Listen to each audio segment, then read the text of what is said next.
Maligayang pagbabalik mga kasolid, Pacquiao, pinahiya at pinagmumura. Anyari, Casimiro, meron na namang humamon na Climax request sa Japanese promoter. Tila dumadami na ang naghahamon ngayon sa angas ng Pinas. Yan ang ating pag-uusapan na. Para sa ating unang balita mga kasolid, sa ginanap nga na laban ni Tyson Fury kontra dito kay Francis Ngannou. Panalo nga itong si Tyson Fury via split decision na. Pero controversial. Present nga dyan ang ating pambansang kamao na si Manny Pacquiao na nanood ng bakbakan. Ang problema, nagpasikat itong si McGregor. Matitindi nga ang mga binitawang salita sa ating pambansang kamao na si Manny Pacquiao. Minura na, binastos pa ang ating pambansang kamao. Heto nga ang mga naging pahayag ni Conor. Ayon nga nito kay McGregor, sinisingan niya ng utang na $8 million itong si Pacquiao. Tinawag pang estupido at gusto nga sipain sa ulo. Kung isang pang-hype lang ito ni McGregor upang makalaban si Manny Pacquiao, sa tingin ko masyado namang personalan na. Ang matindi nga dyan mga kasolid ay pinagbantaan pa ni Conor itong ating pambansang kamao na si Manny Pacquiao. Sa kabilang balita naman mga kasolid, tila dumarami na ang umahamon sa ating pangbatong si Cuadro Alas Gianriel Casimiro. Matatandaan nating hinamon siya nitong si Elijah First matapos nga manalo nitong si First sa ating kababayang si Magic Mike Plania ay kaganitong hinamon na itong si Cuadro Alas Gianriel Casimiro. Pilipos ni Tumba humihingi din ng rematch sa ating pangbatong si Gianriel Casimiro dahil hindi daw niya tanggap ang kanyang pagkatalo. Isa rin sa mga naghahamon ay itong ating kababayang si Jonas Sultana at ang kampo nitong si Wonderboy Martina. Pero agad namang nagpaliwanag itong si Wonderboy, wala daw siyang alam at wala nga daw siyang pakialam. Matatandaan din natin mga kasolid na naghamon na rin itong si Luis Pantera Neri at sa pinakahuli naman ang naghahamon sa kasalukuyan na itong alaga din ni Egis Climax na si Asat Hovhannisyan. Nagre-request nga ito kay Mr. Egis Climax.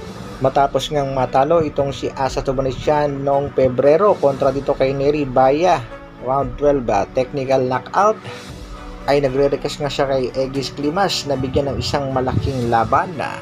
Tatlo nga ang hinamon itong si Asat Hovhannisyan. Unang-una ay si Fulton, Akhmadaliev at itong ating pangbatong si Gianriel Casimiro.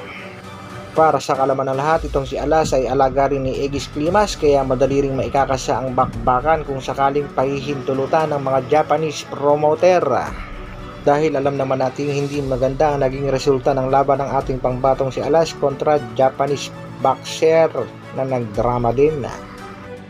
Ang tanong, papayag kaya itong mga Japanese promoter na ilaban si Alas sa ibang lahi at hindi sa kanilang kababayan? Alam naman natin na ang target ngayon ng mga Japanese promoter ay maikasaulit ang rematch sa pagitan ng Angas ng Pinas kontra former IBF champion Yoshinori Oguni. Pero malakas din ang balita sa Japan na itong si Yoshinori Oguni ay hindi napapayag sa rematch dahil tuluyan na nga magre-retiro itong Japanese boxer. Nagbigay na rin ng pahayag si Cuadro Alas na wala na siyang gana lumaban kung hindi ang Japanese monster na si Naoya Inoue ang kanyang makakalaban. Sana Naoya na para matapos na. Parang wala nang gana mag-isalo pag hindi si Naoya. Naoya na talaga. Alam naman natin mga kasolid na ito talagang Japanese monster ang target ng ating pangbatong si Gianriel Casimiro na kanyang makalaban. Pero hindi pa nga papayag ang mga Japanese promoter dahil hindi nga maganda ang performance ipinakita ni Alas sa kanyang huling laban. At kung sakaling makakalaban niya nga daw itong Japanese monster, sigurado may paglalagyan ng angas ng Pinas, lalong-lalo na kapag hindi pinagbuti ang kanyang pag-eensayo. Pero isa nating kababayan may inamin na si Inoue talaga ang pinakamagaling sa kasalukuyan. Yan nga yung ating kababayang si Dasmariñas at binanggit nga yan sa interview sa kanya nitong si Ceci Marie, courtesy Ceci Marie Channel. Naniniwala nga itong si Dasmariñas na wala pa rin talagang tatalo dito kay Naoya Inoue, maging ang ating kababayang The Nightmare Marlon Tapales at maging ang ating angas ng Pinas na si Gianriel Casimiro. Pakinggan natin mga kasolid ang naging pahayag nitong si Dasmariñas.